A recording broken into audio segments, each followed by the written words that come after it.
नवी मुंबई व रायगड जिल्ह्यातील ताज्या बातम्या आणि घडामोडींसाठी सबस्क्राइब करा वादळवारा लाईव्ह चॅनल आणि दाबा बेल आयकन। इस वक्त ये व्यवस्था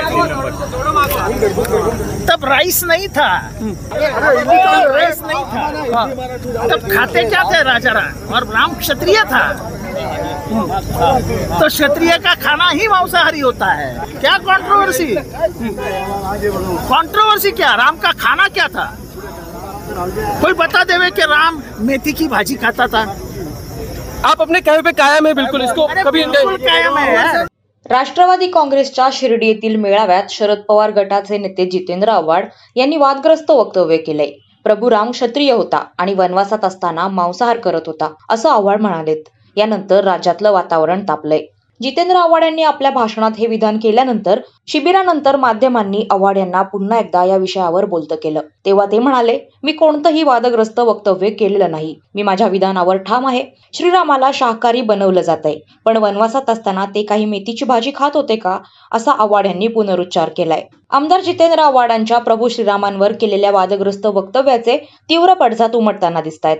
देशासह राज्यभरातून त्यांच्या या वक्तव्याचा निषेध केला जातोय। भाजप या प्रकरणी आक्रमक झाले असून भाजपचे आमदार राम कदम यांनी मुंबईतील घाटकोपर येथील पोलीस ठाण्यात जितेंद्र आव्हाड यांच्या विरोधात FIR दाखल केली आहे। यावेळी भाजपकडून जोरदार घोषणाबाजी करण्यात आली, तर दुसरीकडे आव्हाड यांच्या वक्तव्याच्या निषेधार्थ संतप्त प्रतिक्रिया उमटतायत। भाजपचे महाराष्ट्र राज्य सरचिटणीस विक्रांत पाटील यांनीही आव्हाडांच्या वक्तव्याचा खरपूस समाचार घेतलाय। प्रभू श्री रामचंद्राचं अस्तित्वच नाकारणारी जितेंद्र आव्हाडांसारखी मंडळी आता देशभरामध्ये प्रभू श्री रामचंद्राचं वातावरण बघून कुठेतरी बिथरलेली आहेत असं वाटतं।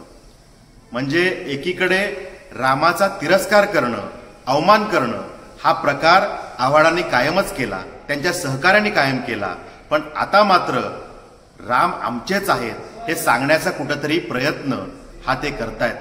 पण त्यावेळेला उदाहरणं मात्र विकृतपणे देण्याचा प्रयत्न करतायत।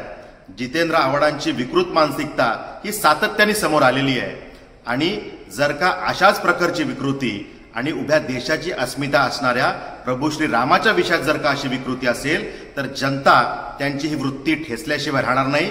जितेंद्र आव्हाडांना आमचं सांगणं आहे, वेळीच आपण आपल्या या विकृतीला आवर घाला, नाहीतर जनता तुम्हाला जोडे मारल्याशिवाय राहणार नाही। वादळवारा लाईव्ह साठी न्यूज ब्युरो, पनवेल। नवी मुंबई व रायगड जिल्ह्यातील ताज्या बातम्या आणि घडामोडींसाठी सबस्क्राइब करा वादळवारा लाईव्ह चॅनल आणि दाबा बेल आयकन।